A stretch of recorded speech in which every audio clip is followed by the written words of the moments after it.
आप सभी को जय श्री गुरु राधा स्वामी। एक बार फिर से रूहानी पथिक में आप सभी का हार्दिक स्वागत अभिनंदन है। हुजूर महाराज जी की कहानी का एपिसोड वार है, मैं आप तक पहुंचा रहा हूं। तो आइए हुजूर महाराज जी की स्टोरी को स्टार्ट करते हैं। जब बाबा जी डेरे पहुंचे तो उन्हें इतना तेज बुखार चढ़ा कि नीचे की सांसें नीचे और ऊपर की सांस ऊपर, ऐसा लगने लगा कि शायद बचेंगे नहीं। 12 दिन तक इतना तेज बुखार रहा कि सब घबरा गए। शरीर ऐसा तप रहा था कि पास खड़े व्यक्ति को भी उसका सेंक लगता था। बीवी रुक्को तथा अन्य सत्संगियों ने दवा लेने के लिए अर्ज की। आपने फरमाया, मैं 12 दिन तक कोई दवा नहीं लूँगा। बीवी रुक को रोने लगी। बाबा जी ने फरमाया, अभी मैं जाता नहीं हूँ, तू फिक्र ना कर। 12 दिन बाद बुखार उतरा।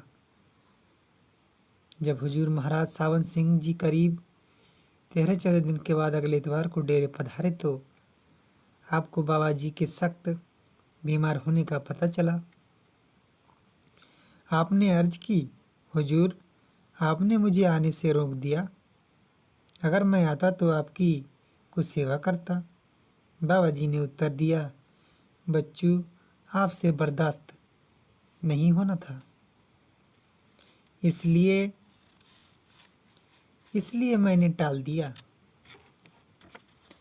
जब हुजूर ने पूछा कि इस सख्त तकलीफ का कारण क्या था, तो बाबा जी महाराज ने बताया कि हुक्म सिंह के कर्म इतने सख्त थे कि काल ने उन्हें 7 जन्म तपती हुई शिला पर तपाना था। मोतीराम के हट करने पर हमें उसके कर्म उठाने पड़े। हुजूर महाराज सावन सिंह जी ने इस बात का हुक्म सिंह को जीवन भर पता न लगने दिया। उसके देहांत के बाद इसे प्रकट किया। हुजूर की नौकरी के दिनों में आपके पास किशन सिंह नामक एक चौकीदार था। 13 साल हुजूर की सेवा में रहा। ख्याल नेक थे। वाणी के पाठ का शौक था। आधी रात को उठकर स्नान करके पाठ करता था। हुजूर का ख्याल था कि यह आदमी नेक है, वाणी का पाठ करता है, इसे नाम मिल जाए तो अच्छा है। एक बार जब बाबा जी हुजूर के पास दर्शन देने आए तो हुजूर ने कहा कि किशन सिंह आपके पास आएगा। हुजूर की प्रेरणा से किशन सिंह बाबा जी के पास आया। कुछ देर बैठा रहा मगर कुछ बोला नहीं, माथा टेका और चला गया। संत खुद जीव से नहीं कहते कि तू नाम ले ले। किशन सिंह ने नाम नहीं मांगा। जब हुजूर अपने दफ्तर से वापस आए तो उन्होंने बाबा जी से पूछा, हुजूर क्या किशन सिंह आपके पास आया था? बाबा जी ने जवाब दिया, हाँ वह आया तो था, पर जो तुम्हारा ख्याल है वह नहीं होगा। हुजूर ने कहा कि आदमी नेक है, वाणी बराबर पढ़ता है, नाम मिल जाए तो अच्छा ही है। इस पर बाबा जी महाराज ने फरमाया, पढ़ना पढ़ाना और चीज़ है, नाम का मिलना कुछ और ही चीज़ है। इस जन्म में इसके कर्मों में नाम का मिलना नहीं है, इसे जलकर मरना है। हुजूर सुनाया करते थे कि कई वर्ष बाद जब आप रावलपिंडी गए तो किशन सिंह के गांव सैयद कसरावा की संगत से पूछा कि किशन सिंह का क्या हाल है। उन्होंने हुजूर को बताया कि एक बार किशन सिंह के मकान में आग लग गई। वह कोठे पर चढ़कर आग बुझाने गया तो आग में गिर पड़ा और मर गया। इसी प्रकार की एक कहानी हुजूर सुनाते थे मरी में हुजूर का हरि सिंह नामक एक अर्दली था। उसने 11 वर्ष हुजूर के पास काम किया। एक बार जब बाबा जी महाराज मरी पहाड़ पर गए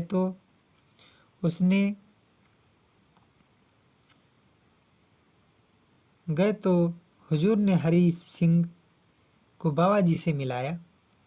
उसके जाने के बाद बाबा जी ने हुजूर से कहा, आप चाहे 100 साल तक हरि सिंह को सत्संग सुनाओ, इसे इस जन्म में नाम नहीं मिलेगा, इसे डूब कर मरना है। कुछ वर्ष बाद हरि सिंह अपने घर चला गया। वहाँ उस पर कोई मुकदमा बन गया। वह घबरा गया।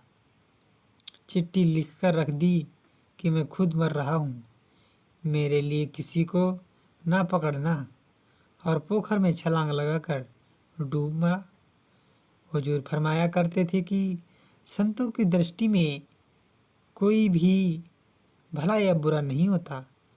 उन्हें जीव के कर्म इस प्रकार दिखाई देते हैं जैसे किसी शीशे की बोतल में रखी वस्तु हमें साफ दिखाई देती है।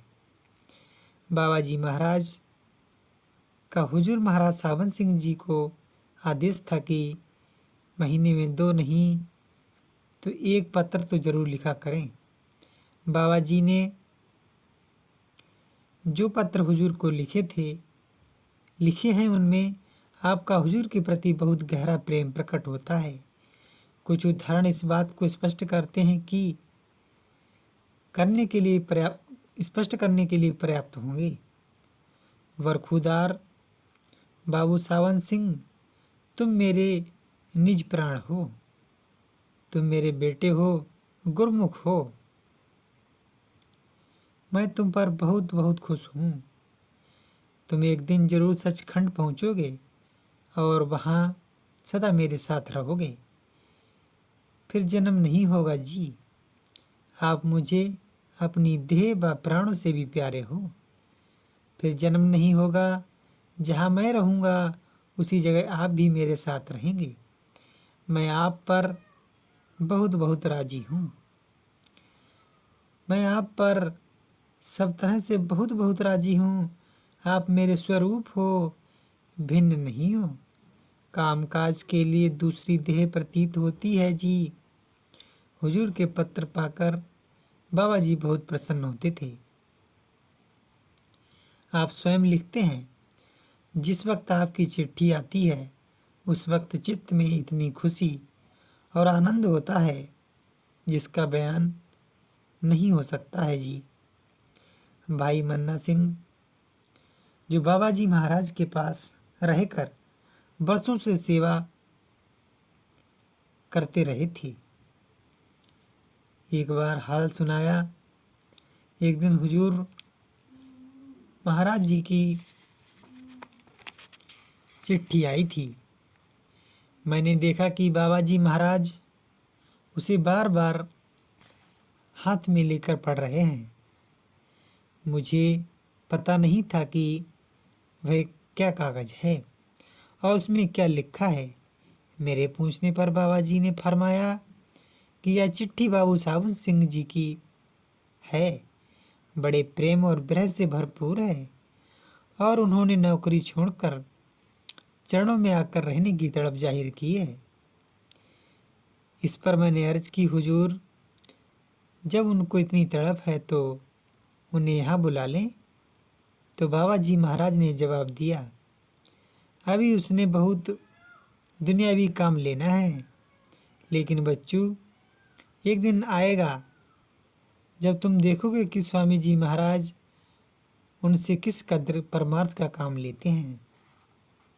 बाबा जी कई बार हुजूर महाराज सावन सिंह जी को लिखा करते थे कि आप सब मेरी ही सेवा कर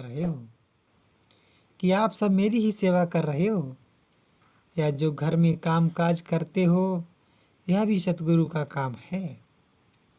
भजन और सिमरन करना भी सतगुरु का काम है। जब महाराज जी ने लिखा कि मुझे नौकरी छोड़कर चरणों में आने की इजाज़त दें, तो बाबा जी ने जवाब में लिखा। आप सभी को राधा स्वामी जय सतगुरु कहानी को यहीं पर स्टॉप करते हैं।